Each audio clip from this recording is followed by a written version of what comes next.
രാജ്യത്ത് 7 ഘട്ടമായി നടക്കുന്ന തെരഞ്ഞെടുപ്പിന്റെ അവസാന ഘട്ടത്തിന്റെ പ്രചാരണം ഇന്ന് അവസാനിക്കുകയാണ്. മറ്റന്നാൾ അവസാന ഘട്ടം വോട്ടെടുപ്പ് നടക്കും. ഇതിന്റെ അവസാന ഘട്ടത്തിൽ പ്രധാനമന്ത്രി നരേന്ദ്രമോദി ഗാന്ധിജിയെക്കുറിച്ച് നടത്തിയ ഒരു പ്രസ്താവന വലിയ രീതിയിൽ ചർച്ചാ വിഷയമായിരിക്കുന്നു.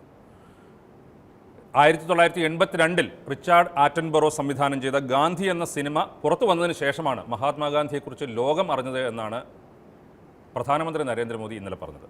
മധു, ഈ 82 ഗാന്ധി വരാൻ വേണ്ടി കാത്തിരിക്കണമായിരുന്നു. അതിനു മുമ്പ് ഗാന്ധിയെ അറിഞ്ഞില്ലേ? ഇപ്പോൾ അതിൻ്റെ ഒരുപാട് വിവരങ്ങളൊക്കെ വരുന്നുണ്ട്. എന്നാലും പ്രധാനമന്ത്രി നരേന്ദ്രമോദി ഇങ്ങനെയൊക്കെ പറയുമോ, ഇങ്ങനെയും പറയുമോ എന്നുള്ളതാണ് നമുക്കുണ്ടാക്കുന്ന ആശ്ചര്യം.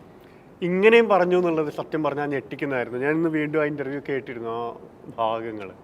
കാരണം അഭിമാനത്തോടെ ലോകത്തിന് മുന്നിൽ നമുക്ക് കാഴ്ചവെക്കാൻ പറ്റുന്ന ഗാന്ധിജിയെ നമുക്കതിന് കഴിഞ്ഞില്ല. നെൽസൺ മണ്ടേലയെ പോലെയോ അല്ലെങ്കിൽ മാർട്ടിൻ ലൂഥർ കിങ്ങിനെയോ പോലെയോ ആയില്ല ഗാന്ധി എന്ന് പറയുമ്പോൾ, അത് ഇന്ത്യൻ പ്രധാനമന്ത്രി പറയുന്നു എന്നുള്ളത്, അതും ഒരു തെരഞ്ഞെടുപ്പ് കാലത്ത് പറയുന്നു എന്നുള്ളത് അക്ഷരാർത്ഥത്തിൽ ഞെട്ടിക്കുന്നതാണ്. 100 വർഷം മുമ്പ് 1923 ഗാന്ധിയെ മനസാ എഡിറ്ററായി തുടങ്ങിയ ഒരു സ്ഥാപനമാണ് മാതൃഭൂമി. മാതൃഭൂമി തുടങ്ങിയപ്പോൾ ആദ്യത്തെ പത്രത്തിൽ ഗാന്ധിജിയുടെ ലേഖനങ്ങളൊന്നും ആ മാർച്ച് മുതലുള്ള ഘട്ടത്തിലുണ്ടായില്ല. കാരണം 2022 ഗാന്ധിജി ജയിലിലായി. 24 അദ്ദേഹം ജയിൽ മോചിതനാകുന്നത്. ഒരു ഫെബ്രുവരി അതിനുശേഷമാണ് ജയിൽ മോചിതനാവുന്നത്. അതിനുശേഷം ഗാന്ധിജിക്ക് വേണ്ടിയുള്ള ആഘോഷങ്ങളായിരുന്നു രാജ്യമെമ്പാടും നടന്നത്. പക്ഷേ അത് കഴിഞ്ഞിട്ട് 100 വർഷം മുമ്പ് കൃത്യം ഗാന്ധിജി മലയാളത്തിലെ എല്ലാ പത്രങ്ങളുടെയും തലക്കെട്ടായിരുന്നു. വൈക്കം സത്യാഗ്രഹത്തിന് ഇവിടെ വന്നിട്ട് അതിൽ പങ്കെടുത്തുകൊണ്ട് അതുമായി ബന്ധപ്പെട്ട ലേഖനങ്ങളുമൊക്കെയായി ബന്ധപ്പെട്ട് സന്ദേശങ്ങൾ നൽകിക്കൊണ്ട് ഗാന്ധിജി സജീവമായിരുന്നു. ഗാന്ധിജി ജയിൽ മോചിതനായപ്പോൾ അന്ന് പറഞ്ഞ ഒറ്റ വാചകമുണ്ട്. 100 കൊല്ലം മുമ്പ്, ഞാൻ 100 കൊല്ലം മുമ്പത്തെ കാര്യം പറയുന്നത്, ഞാൻ ജയിൽ മോചിതനായതിൽ, എൻ്റെ ബന്ധനമോചനത്തിൽ ലേശവും സന്തോഷിക്കുന്നില്ല. കാരണം അത് എൻ്റെ രോഗാവസ്ഥ കാരണമായിരുന്നില്ല ഞാൻ മോചിപ്പിക്കപ്പെടേണ്ടിയിരുന്നത്.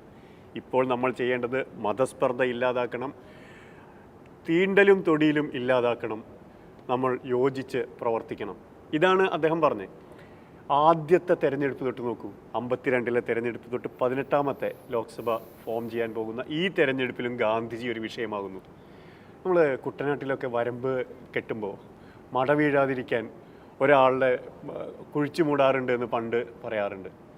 സത്യം പറഞ്ഞാൽ ഗാന്ധിജിയെ കുഴിച്ചു മൂടിയതിൻ്റെ പുറത്തുണ്ടായ മട വീഴാതെ പിടിച്ചു നിന്നൊരു രാജ്യം മാത്രമാണ് ഇന്ത്യ.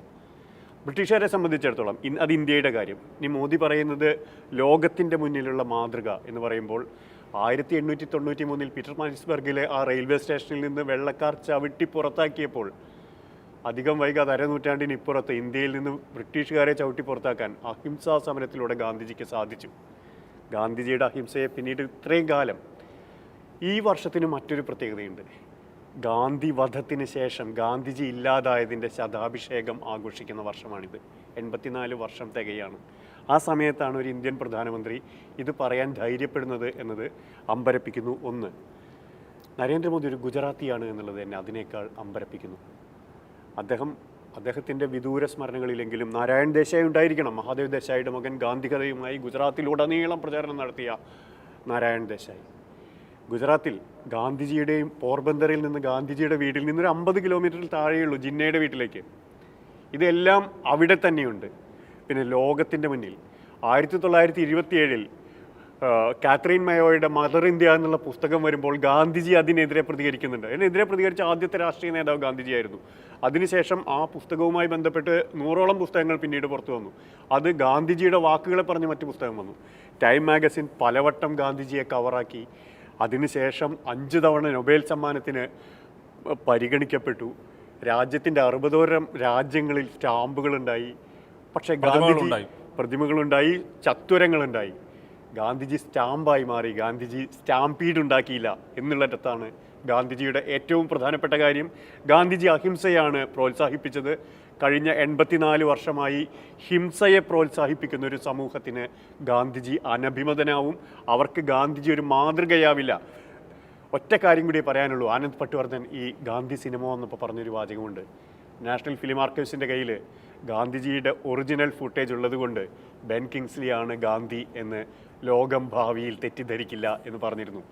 നിർഭാഗ്യവശാൽ ഗാന്ധിജിയുടെ സമരങ്ങൾ റദ്ദാക്കപ്പെടുന്നില്ല എന്നതിൻ്റെ തെളിവാണ് മോദിയുടെ വാക്കുകൾ ഞാൻ കരുതുന്നു. കാരണം ഇപ്പോഴും അനുനിമിഷം ഗാന്ധിജിയെ ഇല്ലാതാക്കാൻ ശ്രമിക്കുമ്പോൾ, ഗാന്ധിയൻ പ്രത്യയശാസ്ത്രത്തെ അനുനിമിഷം തകർക്കാൻ ശ്രമിക്കുമ്പോൾ ഇടതുപക്ഷവും വലതുപക്ഷവും ഇന്ത്യയിൽ ഗാന്ധിജിയെ അംഗീകരിച്ചിട്ടേ ഇല്ല. ആ ഗാന്ധിജിയെ അങ്ങനെ തകർക്കാൻ ശ്രമിക്കുന്ന ആളുകൾക്ക് മുന്നിൽ ഓരോ ഘട്ടത്തിലും ഗാന്ധിജി കടന്നു വരുന്നു. അവർക്ക് മുന്നിൽ ഒരു വലിയ തടയണയായി, കാലത്തിന് മുന്നിൽ കുറുകെ നിൽക്കുന്ന, കുത്തനെ നിൽക്കുന്ന മറ്റൊരു വലിയ പ്രതിമയായി ഈ ഗാന്ധിജി നിലനിൽക്കുന്നു എന്നുള്ളത് സത്യം പറഞ്ഞാൽ അഭിമാനകരമാണ്. പ്രധാനമന്ത്രി ഇത് പറയുമ്പോൾ എനിക്ക് തോന്നുന്ന ഒരു കാര്യം, യഥാർത്ഥത്തിൽ ഗാന്ധിജിയെ യഥാർത്ഥ അർത്ഥത്തിൽ മനസ്സിലാക്കാൻ പറ്റാത്തതുകൊണ്ടാണോ, അതോ ഗാന്ധിവധത്തിന് പിന്നിലുള്ളവർ ഈ പറയുന്ന ഇവർക്കൊക്കെ, അല്ലെങ്കിൽ അവരുടെ രാഷ്ട്രീയത്തിന് അവരൊക്കെ വലിയ വീര നേതാക്കളോ അല്ലെങ്കിൽ ആരാധിക്കുന്ന ആളുകളായി മാറുന്നതാണോ? എവിടെയാണ് ഈ പ്രശ്നം? ഇപ്പോൾ ജിയുടെ ചരിത്ര വിജ്ഞാനീയത്തെ ചോദ്യം ചെയ്യുന്നത് രാജ്യദ്രോഹമാണോ എന്നറിയില്ല. ഇതിപ്പോൾ ആദ്യമായിട്ടൊന്നുമല്ല. പണ്ട് മോഹൻലാൽ കരംചന്ദ് ഗാന്ധി എന്ന് നരേന്ദ്രമോദി പ്രസംഗിച്ചിട്ടുണ്ട്. നമ്മുടെ ശബരിനാഥൻ പറഞ്ഞതുപോലെ മമ്മൂട്ടി എന്ന് വിളിക്കാതിരുന്നത് ഭാഗ്യമായി കരുതിയാൽ മതി.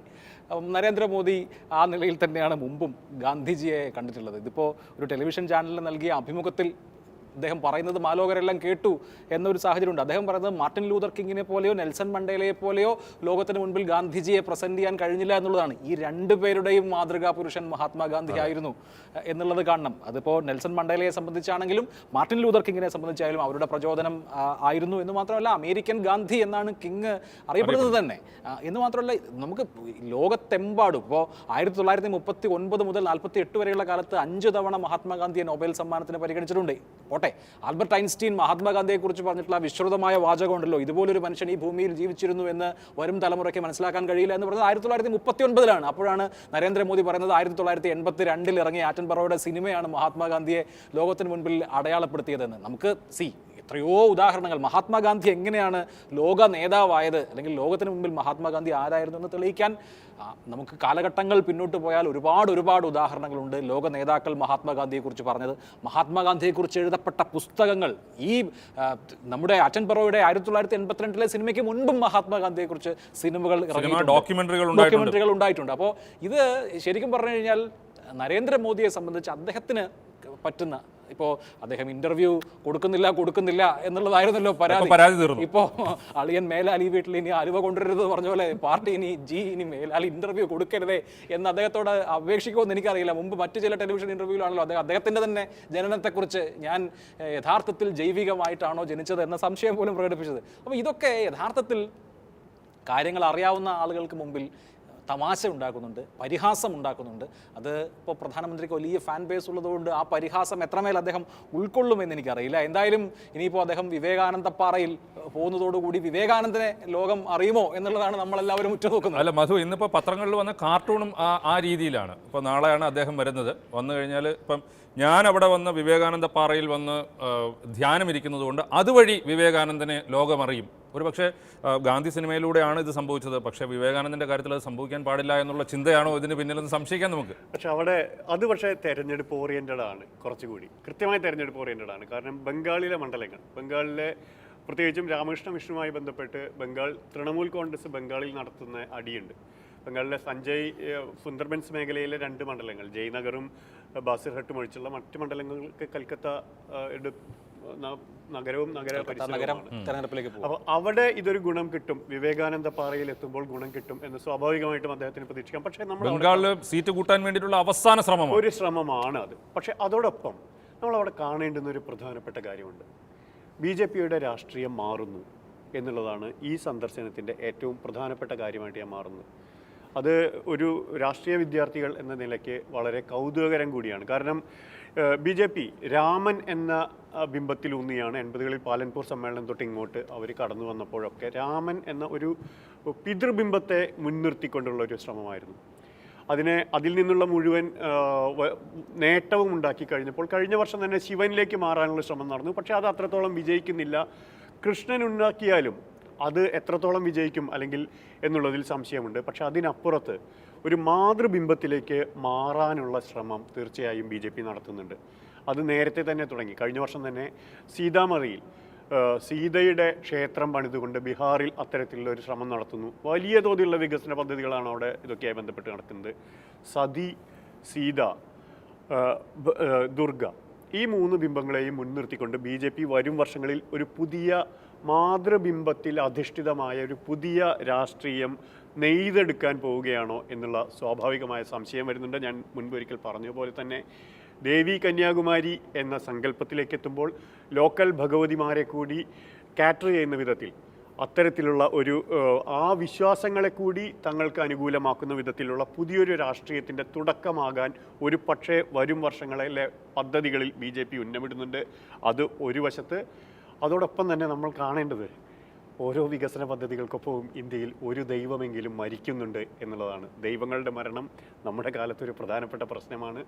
ആ വികസന പദ്ധതികൾക്ക് അനുസരിച്ച് പ്രാദേശികമായി ഇല്ലാതാക്കുന്ന അതിൽ പലതും മാതൃബിംബങ്ങൾ കൂടിയാണ്. പക്ഷേ ഈ മാതൃബിംബങ്ങളുടെ രാഷ്ട്രീയം മുന്നോട്ട് വയ്ക്കുമ്പോൾ BJP അതിൽ വളരെ ഡയറക്റ്റായിട്ട് മറ്റൊരു രാഷ്ട്രീയം കാണുന്നുണ്ട്. മുത്തലാഖ് അടക്കം നിർത്തിക്കൊണ്ട് മുസ്ലിം സ്ത്രീകളുടെ വോട്ടുകൾ ഇനി BJPക്കാണ് എന്ന് പറഞ്ഞതുപോലെ ഒരു മതത്തിലും ഇത്തരത്തിൽ പുരുഷാധിപത്യ പ്രവണതകൾ അംഗീകരിക്കില്ല എന്ന് വ്യക്തമാക്കിക്കൊണ്ട് അത്തരത്തിലുള്ള ഒരു സമീപനം, രാഷ്ട്രീയ സമീപനം മുന്നോട്ട് വയ്ക്കാം എന്നുകൂടി കരുതുന്ന വിധത്തിൽ BJP രാഷ്ട്രീയം വരും വർഷങ്ങളിൽ മാറും എന്ന് ഞാൻ വിശ്വസിക്കുന്നു. അഭിലാഷ്, ബംഗാളിലെ തെരഞ്ഞെടുപ്പാണോ ഈ വിവേകാനന്ദ പാറ തിരഞ്ഞെടുക്കാനുള്ള ഒരു കാരണം? കന്യാകുമാരിക്കപ്പുറം, ഇപ്പോൾ കന്യാകുമാരിയിൽ വന്ന് അവിടെ അല്ലെങ്കിൽ കടലിൽ മുങ്ങി ഒരു ധ്യാനം നടത്തിയോ അല്ലെങ്കിൽ പ്രാർത്ഥന നടത്തിയോ പോവുകയല്ല. വിവേകാനന്ദ പാറയിൽ, വിവേകാനന്ദ സ്മാരകത്തിൽ ധ്യാനമിരിക്കുന്നു. എന്താ പറയുക, വിവേകാനന്ദ സ്മൃതി ഉണർത്തിയതുകൊണ്ട് മാത്രം പശ്ചിമ ബംഗാളിൽ ജയിക്കും. അല്ല, ഞാൻ ചോദിക്കാൻ കാരണം ഇപ്പോൾ ഈ പ്രശാന്ത് കിഷോർ നേരത്തെ ഇതിനു മുമ്പ് നടത്തിയ ഒരു സർവേയിൽ രാജ്യത്ത് മൊത്തം, നമ്മൾ നേരത്തെ ഗാന്ധിജിയുടെ കാര്യം പറയുമ്പോൾ രാജ്യത്ത് ഇപ്പോഴും ഏറ്റവും ആളുകൾ ആരാധിക്കുന്ന ഒരു നേതാവ് എന്ന് പറയുന്നത് ഗാന്ധിജിയാണ്. രണ്ട് സംസ്ഥാനങ്ങളിൽ വ്യത്യാസമുണ്ട്. ഒന്ന് പഞ്ചാബിലെ ഭഗത് സിംഗും അതുപോലെ ബംഗാളിൽ വിവേകാനന്ദന് ബംഗാളിൽ അപ്പീലുണ്ട്. അക്കാര്യത്തിൽ ഒന്നും എനിക്ക് സംശയമില്ല. പക്ഷേ ബംഗാളിൽ ഇപ്പോൾ കൽക്കട്ട നഗരമണ്ഡലങ്ങളിലെ തെരഞ്ഞെടുപ്പ് നടക്കാൻ പോവുകയാണ്. അതിനേക്കാൾ ഉപരി നരേന്ദ്രമോദി സ്വയം പ്രസന്റ് ചെയ്യുന്നത് ഞാൻ രാഷ്ട്രീയക്കാരെക്കാൾ മുകളിലുള്ള ഒരു സ്ഥാനം അർഹിക്കുന്ന ഒരാളാണ്. നമ്മൾ കഴിഞ്ഞ തെരഞ്ഞെടുപ്പിൻ്റെ ഘട്ടം എടുക്കും. അവസാന ദിവസം അദ്ദേഹം കേദാർനാഥിൽ അദ്ദേഹം ധ്യാനമിരുന്നത് നമ്മൾ കണ്ടതാണ്. അപ്പോൾ ഈ ധ്യാനമഗ്നായിരിക്കുന്ന കാവി പുതച്ച നരേന്ദ്രമോദി എന്ന് പറയുന്നത് ഒരു ബിംബമായിരുന്നു. ആ നിലയ്ക്കുള്ള ഒരു സ്വയം ബിംബവൽക്കരണം അദ്ദേഹം തന്നെ ഈ തെരഞ്ഞെടുപ്പ് വേളയിൽ പറഞ്ഞല്ലോ. ഞാൻ ദൈവത്തിൻ്റെ വരദാനമാണെന്ന് അദ്ദേഹം തന്നെ പറഞ്ഞല്ലോ.